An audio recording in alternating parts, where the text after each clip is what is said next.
going on, you guys? And hey, it's funny because you know what? I was in the middle of recording this tutorial and I finished cutting his hair, and I go outside, you know, and I finally see this. This is what I got in the mail. You know what? I know y'all wondering like, yo, what'd you get in the mail? Look, you know, let me show you real quick. Another box? Let me show y'all what I got real quick, you know? Let me show y'all. Y'all. Your boy got a new microphone, and it's for the voiceover. So you know what? Hopefully the quality of this video and the talking is a little bit louder over the music, because you know what? I was recording off my laptop's microphone, and I was like, you guys are having a lot of problems hearing me. And you know what? I just really wanted to bring that quality to my haircut tutorials, if I'm really that passionate about teaching you guys how to cut hair. So that's why I ended up buying this microphone.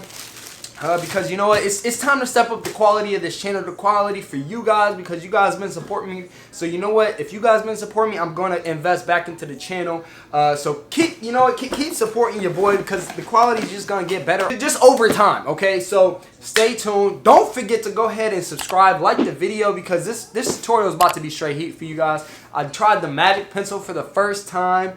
The white magic pencil for the first time. I kind of liked it. You know, I feel like I need to improve it to make it seem more like an ash effect, rather than, you know what, yeah, he penciled that with the magic pencil. So I'm working on that, like how I used to work on my enhancements. My enhancements has gotten a lot better, trying to make them look a lot more natural. But you know what, go ahead and just enjoy this little haircut tutorial, and I hope you guys learn a lot. So let's go ahead and let's get into the video.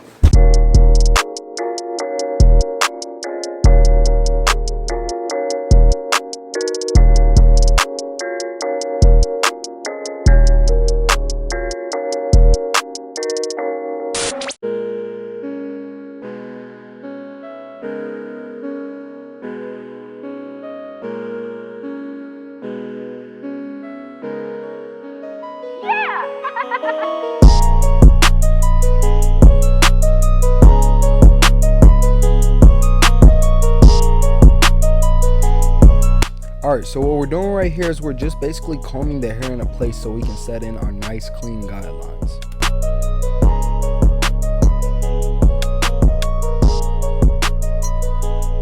Alright, so right here I basically have my wall seniors, and the lever is all the way closed with my one guard. I go all the way to the top of the ear, and you see me go over it a couple times, and it's really because I'm trying to get the hair all the way even. So right there I just opened up my lever, and there's really no guidelines you have to take out since we're basically using the same guards, but really I'm just going over the hair so I can make sure everything's even. So right here I have my 1.5 guard all the way closed with my wall seniors. I'm really just flicking away at that line, just trying to get rid of it as much as possible, and then I go ahead right there and I go ahead and open up my lever, and I just go up a tad bit more, still flicking away.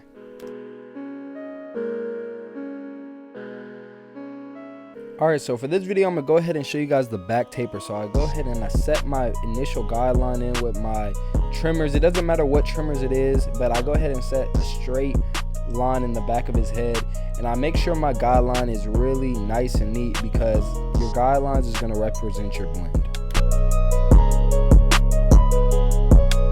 So right here I use my Andis Masters, and yes, I know it's out of focus, it's going to come back, but I like using my Andis Masters to set in my secondary guideline, because the comb is just a little bit longer than the wall seniors, so I kind of use it as another form of debulking. But you want to just go up about 1 inch, really making sure that the hair is all even all around, because the more even and neat your guidelines are, again, the better the blend.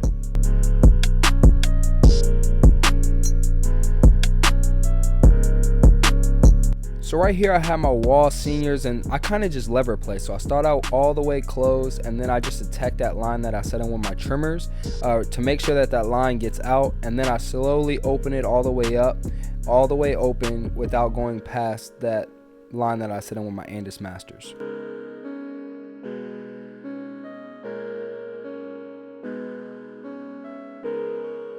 So here I have my one guard all the way open with my wall seniors, and I go up about another inch, again keeping my guidelines really consistent and going over it a couple times to make sure the hair is all the way even.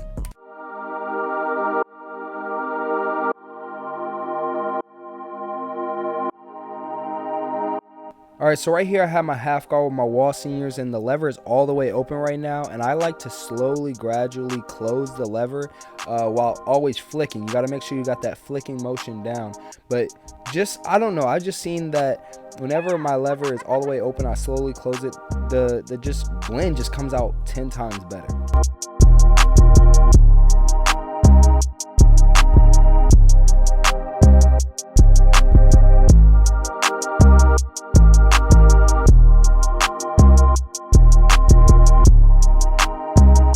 Alright, so right here I have my 1.5 guard with my wall seniors, and it is all the way closed. I actually do more of a little bit of a lever play, but right now it's closed, and I kind of just flick. I'm really flicking at that line and just trying to take out that bulk line that you guys see to get that nice smooth transition.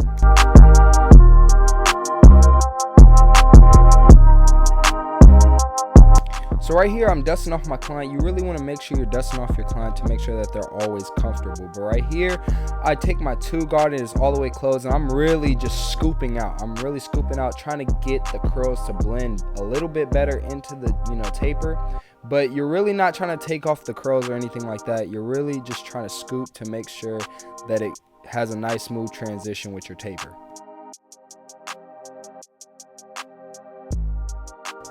Alright, so basically everything from this point is just detail work, slapping on different guards, changing clippers, just really trying to perfect and get all the dark spots, and really just trying to make the blend 10 times better. This, when you do detail work, this is really where, it separates you from the other barbers.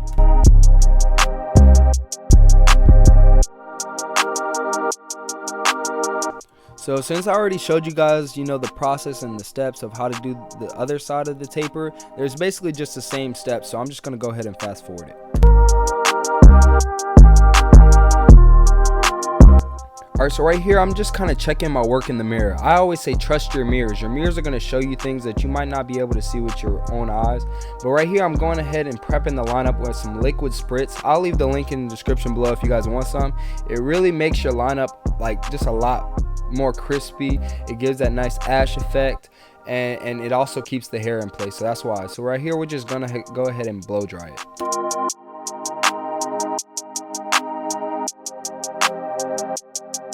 Alright, now when it comes to the lineup, you really want to keep it as natural as possible. So his lineup is pretty light, which is, it's okay. We're going to enhance it to make his lineup seem a lot darker.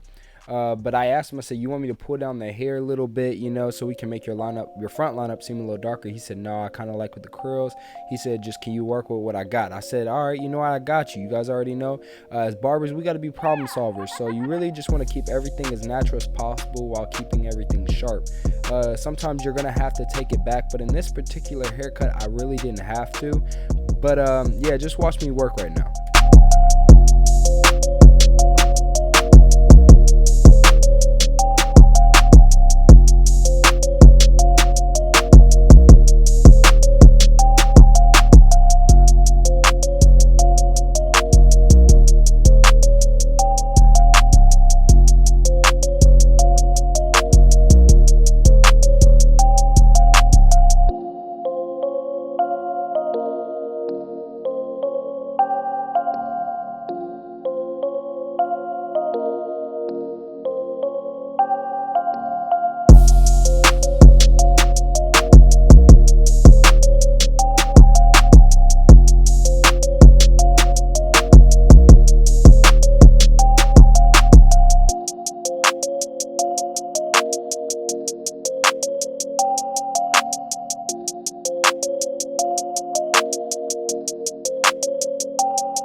Alright, so right here we got a straight razor, because the straight razor is what kind of makes everything seem a lot sharper. You're getting like the hair follicles that your trimmer can't get. So it's you're gonna see that how much the straight razor really makes a difference. I feel like every barber should use a straight razor, but they just don't know how. So you see me stretching the skin in the opposite direction I'm going in. So you always want to stretch the skin in the opposite direction you're gonna be pulling the razor to. It just makes the skin tighter and harder for you to nick the skin.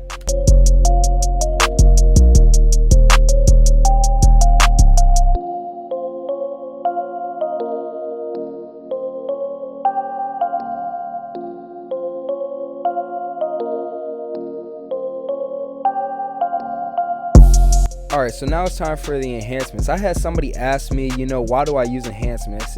Because it really makes the client feel a lot better. It makes the hair pop a lot more.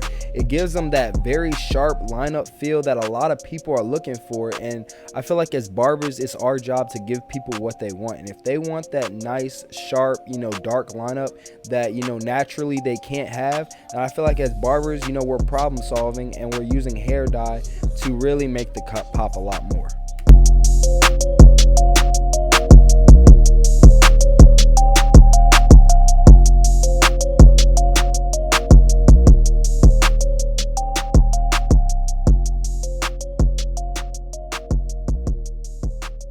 Alright, so right here I'm using my Barber Magic Pencil, and this is where I kind of feel like I didn't really feel like I messed up the cut.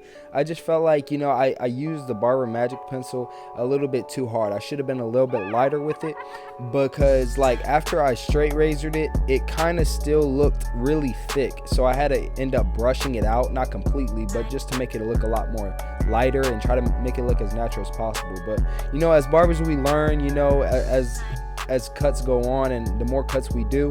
So this was a learning experience for me to just be a little bit more light-handed with the Barber Magic Pencil.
YouTube, this is the cut, and you know what, if you liked it, don't forget to go ahead and like, comment, subscribe. Like the video if you like the video, because why won't you like the video if you like the video? Go ahead, drop a comment down below, because you guys already know the guys comment down below. And don't forget to subscribe, because you're dropping fire videos just like this one.